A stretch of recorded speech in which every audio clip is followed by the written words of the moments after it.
whoever you're in a relationship or had a relationship with, they have their problems, they have their emotional issues. You can't change them. I mean, you may impact them some way, and they have the right to say, I'm not playing that game, and they won't. So, and then sometimes, like we're working with somebody, and it's very common. They're in a relationship, say we're talking about their mom or their boyfriend or the girlfriend, whatever, and you start working on you because sometimes we go in with these filters that I'm rejected, no one loves me, you don't love me, you're dangerous, and it's coming from your childhood, and you take it into this healthy relationship, and you're seeing from your dirty eyes or your programmings, and then you start to impact that relationship too. Now, of course, I've had some very interesting relationships, and there are some things that I can't fix in you. Only you can fix you.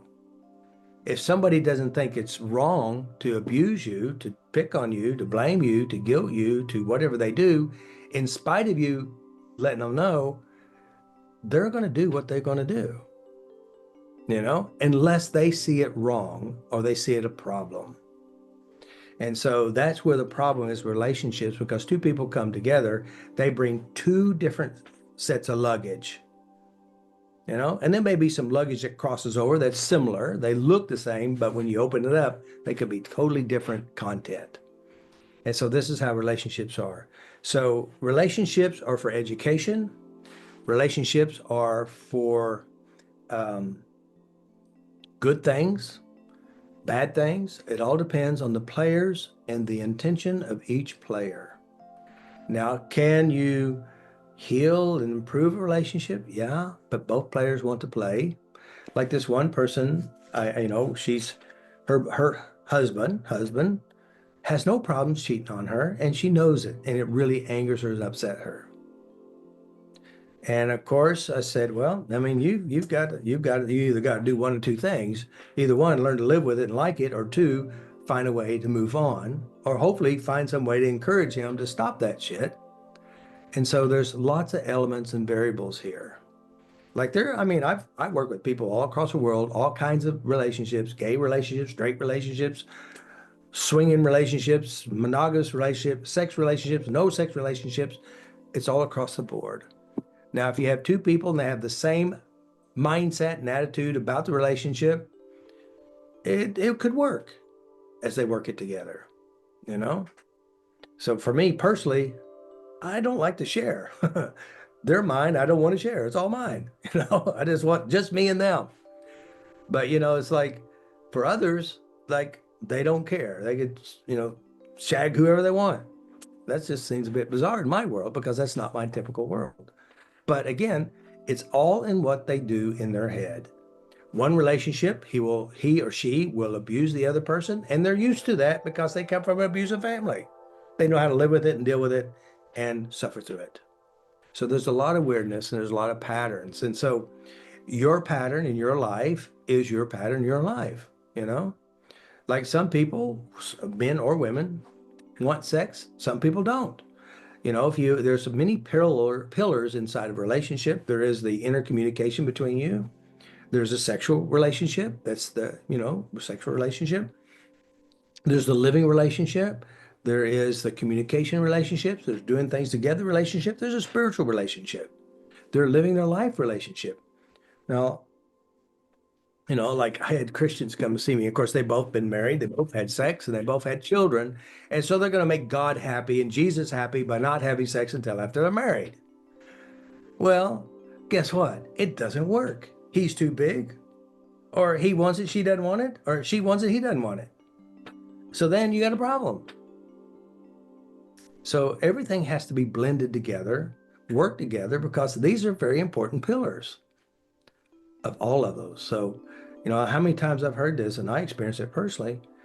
It was a beautiful relationship in the beginning until you got married, and all of a sudden, they changed. It's like a total different person. Even though throughout the relationship, you could see the signs, but you're being positive and all this stuff. So it's a lot of weirdness out there in relationships. And that is not just, we're not talking just about romantic relationships. We can also talk about business relationships. We're also talking about friendships. There are lots of things that that relationships involve. And so the thing about you and the thing about me and about working on ourselves is to heal yourself by changing the references that are unpleasant in your head. But the nice thing, if you heal the references, it doesn't make you stupid because you can learn from that experience that I will never ever let that happen again. And of course, if in most people outside of this system, they say, well, don't get married within a year until you heal yourself. And by the way, waiting a year, not in a relationship, and having no skills to change the cause of your problem, which is memory, you're going to repeat the pattern. And or if you said wait a year and it's been 20 years and you hadn't started a relationship since because the pain has scared you so much, there's no way you'll get close to anybody. So there's a lot of variables to relationships, but the most important thing about the relationship is the one you have within yourself. How you see yourself, how you see others, etc. Because I was married for 22 years. And we had a good relationship, but we were going different directions and we didn't divorce because we hate each other. I said, I want you to go with me. I want you to travel. I want you to do the seminars with me. I said, I don't want to do that. I want you to. I need you. I don't want to go by myself. I need your support. I said, I don't want to do that. She said, well, we can just get a divorce. And if we don't find anybody, we always get back together. I said, well, all right. I mean, we're like 43, we've been married 22 years. And of course, we filed 11 days later, we're divorced. We were like shocked. We went home, we had sex, we lived together another 3 or 4 months. She said, I guess I should go. I said, only if you want to, you know? And of course, now looking back, I say that was really stupid. We were really dumb. We didn't know any better. But I was always in a relationship, always had a girlfriend, always. And I was never really single because I had a relationship. I like being in a relationship. I like being in love. And so now looking at it backwards, and then after that, started dating, that was the scariest thing in my life. Really is because it's not the same when you're a kid, 20 years old. The world is different and you've been exposed to stuff you didn't know about. So that's how it works. And sometimes, I do ask myself sometimes, I go, why do I pick what I pick? I do have such a few theories. Because I'm so used to dealing with crazy people. Thank you for being here, by the way, with problems. I work with them all the time. I think it's home, right? Oh, yeah, no problem. You got problems. I'm used to it. Well, it didn't work very well. So anyway, so there's a lot of things that we all learn, and there are no broken people, and people who have problems, they have problems because they earned it, and they earned it and learned it from their culture. And so for you and I and all of us is the most, like I said, the most important relationship is with yourself, what you do inside yourself, how you treat yourself, and how you allow others to treat you too. So for all of us involved, we need to make sure that we become the gatekeeper, the janitor, the repaint the walls inside your mind, clean up your head, learn some really important things, do the right thing for you, and then just move forward into something even better than you've ever had before. So, although this is relationship month, let me just say this. Work relationships impact your relationship. The relationship with food is about relationship with people. It's all intertwined. Every problem you have today is involved with a relationship, every one of them.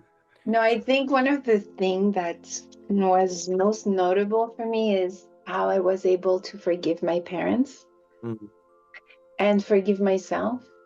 Like that forgiveness thing, like the fact that I can be around my parents or even seek the presence of my parents or feel comfortable around my parents. I never thought in a million years that I would ever have that in my lifetime. So Yeah. just for that, like I'm like, yeah, Let me pause you for a second. Now, how she forgave her parents, it's not going to her parents and say, I forgive you.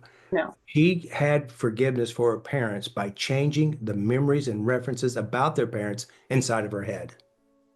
That's true, what I call ultimate forgiveness. Because you can say, I forgive you, and still have the programs that make you drive you crazy when you're around them. So that's the key. Forgiveness is changing the memories inside your head that you held against them.